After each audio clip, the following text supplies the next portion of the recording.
See there at Pokemon came up, and I just have to go and catch it. Remember the phenomenon of Pokemon Go? The mobile game had players hunting digital creatures far and wide. And you may also remember the controversy that app sparked. Thousands of players were caught trespassing here and there, and now CBC News has obtained hundreds of pages of internal documents from the Department of National Defense. Documents that reveal Pokemon Go players also trespassed on Army, Navy, and Air Force bases. CBC's Brett Ruskin is at CFB Halifax with the news on that. Could have gone really badly, Brett.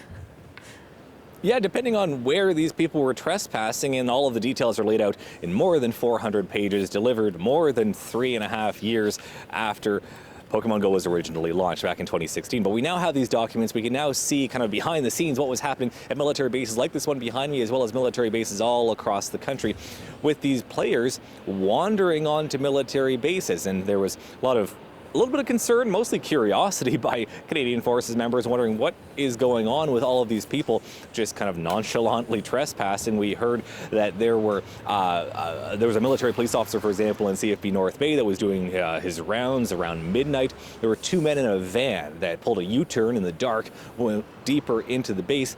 He followed the men in the van parked, he parked behind them, walked up to the driver's side window, knocked on the window. The two men were on their phones playing Pokemon Go. That's just one example as the military began to try to figure out how to deal with this. One email says, maybe we should hire, a 12-year-old to help us with this. No evidence that they actually hired any 12-year-olds to help out.